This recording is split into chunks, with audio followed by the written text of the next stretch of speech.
श्री स्वामी समर्थ मैत्रिणींनो, आपण आपल्या घरात म्हणजे देवघरामध्ये रोज धूप लावतो, पण खरंच धूप लावल्याने काय होते? फक्त सुगंध पसरतो का? घरातील नकारात्मक ऊर्जा, वातावरण, वास्तुदोष, मनाची बेचैनी कमी होण्यास मदत होते का? त्याचबरोबर धूप कोणत्या वेळी लावावी हे खूप महत्त्वाचं आहे. धूप कोणत्या वेळी लावावी, कोणत्या देवासाठी कोणता धूप चांगला आहे आणि धूप लावताना कोणत्या चुका टाळाव्यात, हे सर्व आज आपण आपल्या व्हिडिओमध्ये सविस्तर जाणून घेऊया. त्यासाठी हा व्हिडिओ शेवटपर्यंत स्किप न करता पहा व @स्वामी-3131 या चॅनलला लगेच लाईक करा, सबस्क्राईब करा, शेअर करा. वेळ न घालवता बेल आयकॉन बटन लगेच प्रेस करा. न विसरता कमेंट्समध्ये नक्की लिहायला विसरू नका, श्री स्वामी समर्थ, श्री स्वामी समर्थ.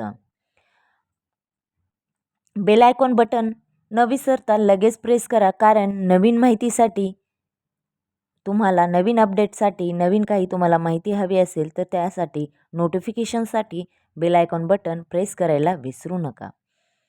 चला तर मग सुरुवात करू. आपल्या घरात धूप लावल्याने काय होते, तर संपूर्ण माहिती बघा. धूप म्हणजे काय? तर धूप म्हणजे सुगंधी पदार्थ, औषधी वनस्पती, राळ, गुगळ, लोभान, चंदन, वेलीची कापूर, तूप किंवा इतर सुगंधी घटकांच्या साहाय्याने तयार केलेले असा हा धूर, जो धार्मिक पूजेत, शुद्धीकरणासाठी आणि वातावरण प्रसन्न ठेवण्यासाठी वापरला जातो. आता आपण पाहतो, कोणी कोणी गाडीमध्ये लावतो, देवघरामध्ये तर आपण लावतो. पूजा विधी काही पण असलं तरी धूप हे आपण लावतोच. पण त्याच्या मागे लावण्याचं कारण काय आहे, तर तेच मी तुम्हाला आज आपल्या व्हिडिओमध्ये सविस्तर सांगणार आहे. का लावतात, तर वापरला जातो. धूपला फक्त पूजा साहित्य म्हणून नाही, तर घरातील वातावरण शुद्ध करणारा, मन शांत करणारा, सकारात्मकता वाढवणारा घटक मानला जातो.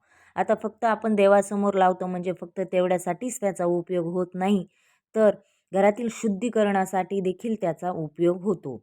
धूप लावण्याची परंपरा का आहे? आता हे धूप आत्तापासूनच नाही आहे, तर ते परंपरेपासून चालू आलेले आहे. तर बघा, 3 कारणे आहेत.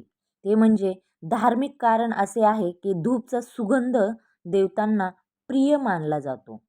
पूजा केल्यानंतर धूप दाखवणे म्हणजेच घरातील देवस्थान आणि वातावरण पवित्र करणे, हे पहिलं कारण झालं. आता दुसरी गोष्ट म्हणजे वातावरण शुद्धीकरण. पूर्वी घरी मातीची घरं असायची, लाकडाची घरं असायची, उघड्या अंगणात असायची. त्यामुळे धूप लावून कीटक, डास, दुर्गंधी, ओलसरपणा कमी करण्याचा हेतू असायचा अगोदरच्या लोकांचा.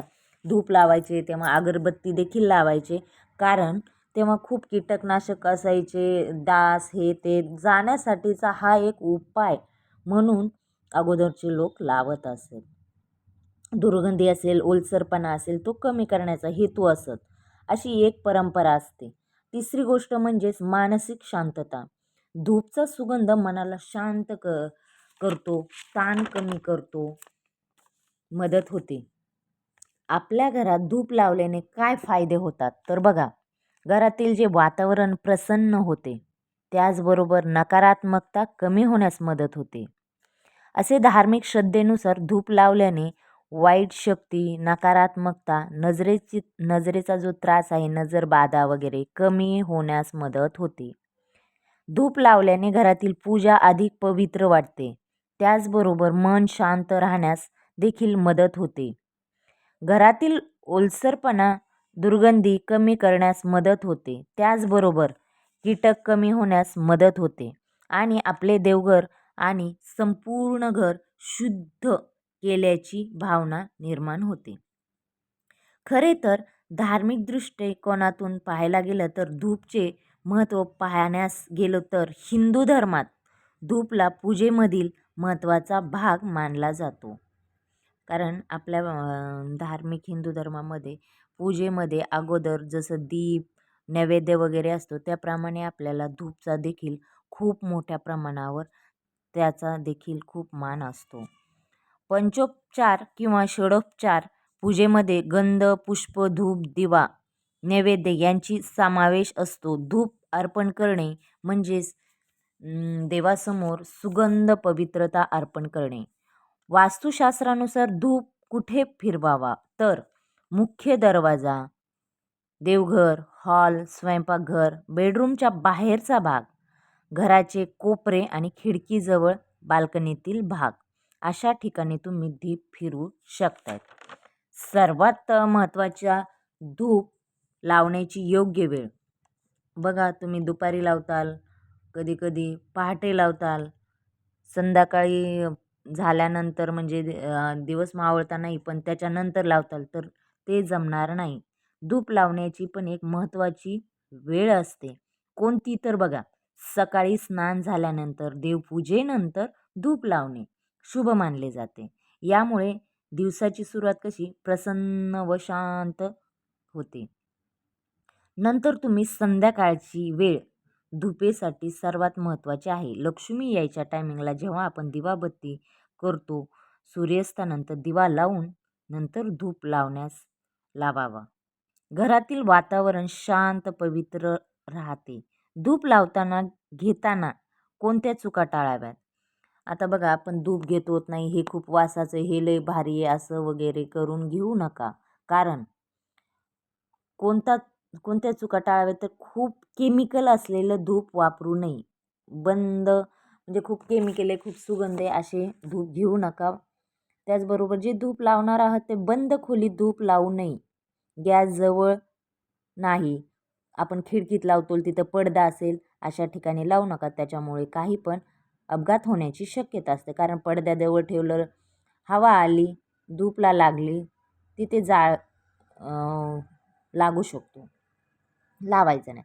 बऱ्याच जणांचा प्रश्न आहे की धूप लावल्याने लक्ष्मी येते का? तर बघा, श्रद्धेनुसार स्वच्छता, घर, सात्विक वातावरण, नियमित पूजा, घरात दीप, दिवा, धूप, देवभक्ती, सकारात्मकता यामुळे घरात समृद्धी टिकते असे मानले जाते. परंतु जेव्हा आपण घर स्वच्छ करतो, आपलं मन स्वच्छ असते, वेळची वेळ देवपूजा करतो, घरातील स्वच्छता वेळची वेळेवर असते, दिवा लावतो, धूप लावतो, मन प्रसन्न होते, त्याप्रमाणेच खरंच लक्ष्मी देखील येतच असते.